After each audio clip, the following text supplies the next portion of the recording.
La Inquietud con Garrett Edwards. El lugar donde hay más preguntas que certezas.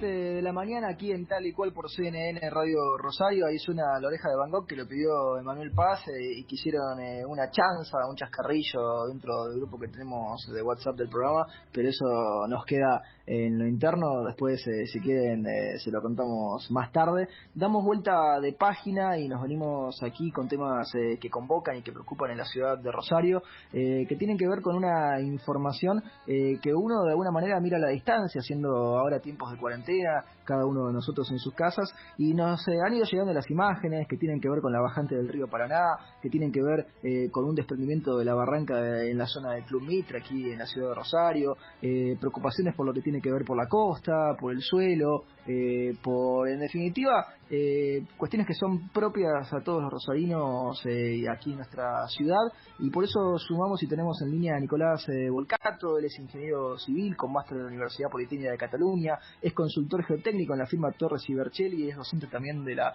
Universidad Nacional de Rosario. Nicolás, ¿cómo estás? Un gusto tenerte aquí en línea. Garrett te saluda. ¿Qué tal? Buenos días, Garrett, para vos y para todo el equipo. Decíamos, Nicolás, que este es un tema que ha preocupado. Se han visto un montón de imágenes, de fotografías. ¿Qué es lo que pasó exactamente con este desprendimiento de la barranca aquí en Rosario? Bueno, este no es más que un caso más de una manifestación de un fenómeno que vemos hace mucho tiempo, incluso antes de que los seres humanos estemos a la vera del río. En definitiva, lo que sucede es que el nivel del río afecta significativamente la estabilidad de estas barrancas. Estamos en una época de bajante histórica. Desde el año 1971 que no se tenían registros tan bajos del nivel del río, y esto hizo que, naturalmente, se altere el equilibrio de la barranca, en este caso en ese sector del Club Mitre. Lo que sucede es que al bajar el río, las fuerzas que tienden a desestabilizar la barranca aumentan, y las fuerzas que tienden a sostenerla, que son aquellas que se desarrollan dentro de la masa del suelo, no pueden seguir ese cambio, y por lo tanto se produce un desequilibrio y el derrumbe que pudimos ver. Nicolás, esto, sí. uno recuerda y cuando piensa este tipo de cuestiones, le viene a la mente lo que pasó en el Parque de España hace no demasiado tiempo. ¿Esto es similar, es diferente? Sí, bueno, el fenómeno es esencialmente el mismo. Hay un cambio en el régimen del río Paraná, y esto afecta a la estabilidad. Lo que sucedió en el 2005 en el Parque de España tuvo también esta manifestación, y también, bueno, esto va atado a el deterioro de las viejas estructuras de quebracho del puerto que están en esa zona, y que, bueno, con el tiempo han ido perdiendo su capacidad de proveer a la estabilidad de estos sectores, y por lo tanto es donde se hace necesario intervenir y estudiar esta problemática para que no se vuelva a repetir en otras zonas de la costa. Nicolás, buen día. Emanuel Paz te saluda. Justamente te quería consultar si observás que puede repetirse este fenómeno en otras partes, ¿no? En otras zonas de la costa, sobre todo porque hay muchísimas obras, muchísima infraestructura que está instalada, si se quiere, de cara a la barranca, ¿no? De cara al río. Bueno, en principio las zonas que se ha hecho una intervención específica por alguna obra, podemos citar, por ejemplo, el caso del Parque España, donde se hizo una obra integral para solucionar este problema. Lo mismo en Puerto Norte o en la estación fluvial. Son zonas que han sido estabilizadas con obras específicas y que por lo tanto no deberían correr ningún riesgo. Donde tendríamos que poner la mirada es en aquellas zonas que no tienen una intervención y que hace muchos años que están en estado natural. Es decir, el río provoca la modificación de la topografía y el cauce del río, y por lo tanto esa situación va modificándose a lo largo del tiempo. Lo que se necesita en estos casos es un monitoreo constante de las modificaciones de la sección del río y de las barrancas, y obviamente lograr mediante esta manera también actualizar la información geotécnica y tener siempre monitoreado el tema para evitar sorpresas.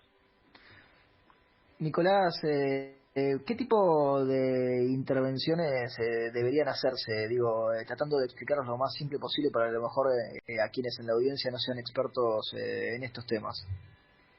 Lo primero que hay que hacer es lograr tener un estado de situación de todo esto, ¿no? Porque para hacer una inversión hay que hacerla de modo inteligente. Entonces, lo primero sería poder recabar información sobre el subsuelo en las zonas donde se considere que pueden estar los problemas más grandes, hacer un monitoreo, como decía, de la topografía y del fondo del río en estas zonas y evaluar cuál es la situación actual.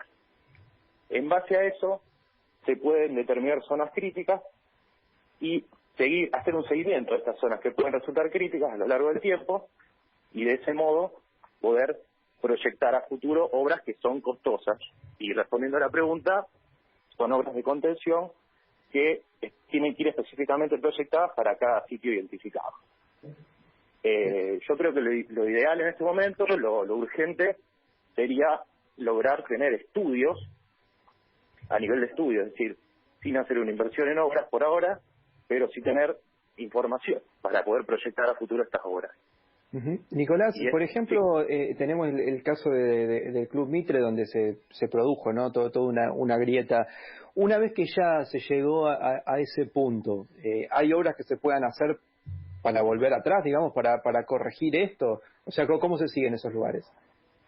Sí, en el caso del Club Mitre, el otro día escuchaba al presidente hablando, y sí, lo que hay que hacer es volver a recomponer ese sector y construir una nueva obra de contención para recuperar el espacio perdido.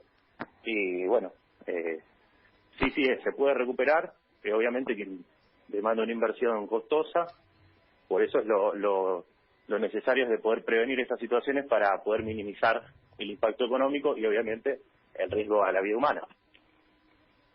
Nicolás, ¿te preocupa la posibilidad de que esto se repita pronto en el tiempo o pensás que por lo menos en el corto plazo esto se puede mantener en este nuevo estado en el que se encuentra? ¿Referido al Club Mitre o en general? Sí, referido al Club Mitre. Bueno, ahora la verdad que lo que se ha producido es un derrumbe y por lo tanto se ha llegado a un nuevo estado de equilibrio. En este momento no es fácil de hacer ningún tipo de conclusión porque es cierto que la zona puede seguir teniendo movimientos y bueno, una vez que se normalice un poco la situación con respecto a la pandemia y demás, habría que hacer algún tipo de obra provisoria de contención para poder acercarse al sector y proceder luego a la solución definitiva. Pero sí puede haber movimientos menores. En principio, lo que puede suceder es que si el río sube, se puede llegar a erosionar el talud expuesto que ha quedado y puede producir nuevos derrumbes. Pero sin embargo, no creo que sea un riesgo grande porque ya la mayor masa de suelo ha cedido y entonces ha provocado un equilibrio que es más estable que el anterior. Aprovechamos que te tenemos en línea, te hacemos una última pregunta, porque antes nos hablabas, Nicolás, del tema de los monitoreos, de la importancia que tiene que ver el seguir de cerca estas cuestiones para prevenir más que para tener que lidiar con las consecuencias. ¿Se están haciendo estos monitoreos? ¿Se cuenta con las herramientas para poder hacerlo? ¿Cómo está esa situación? Bueno, por un lado lo que es la monitorización de la geometría de la barranca, se puede hacer, por un lado, hoy en día tenemos la posibilidad de acceder a la tecnología que utilizan los drones. Esto es una ventaja muy grande porque realmente permiten obtener en poco tiempo y con relativamente poca inversión una gran cantidad de información sobre el estado de la barranca, y lo mejor es que esto se puede repetir en el tiempo y nos permite tener rápidamente un modelo digital de terreno de esta zona con la cual analizar cómo se va modificando la geometría de la barranca. Esto también se puede replicar para la zona sumergida, es decir, al pie de la barranca, a partir de estudios de batimetría, que también son estudios relativamente rutinarios y que se pueden hacer periódicamente. Y la tercera vía de información es el estudio del subsuelo, es decir, la toma de muestras, la ejecución de perforaciones para verificar en qué condiciones están esos materiales y realmente poder hacer un seguimiento completo de cómo va a ser la modificación de la estabilidad en distintas zonas.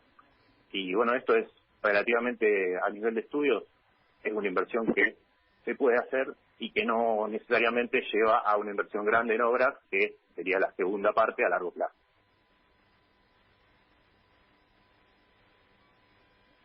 Hola.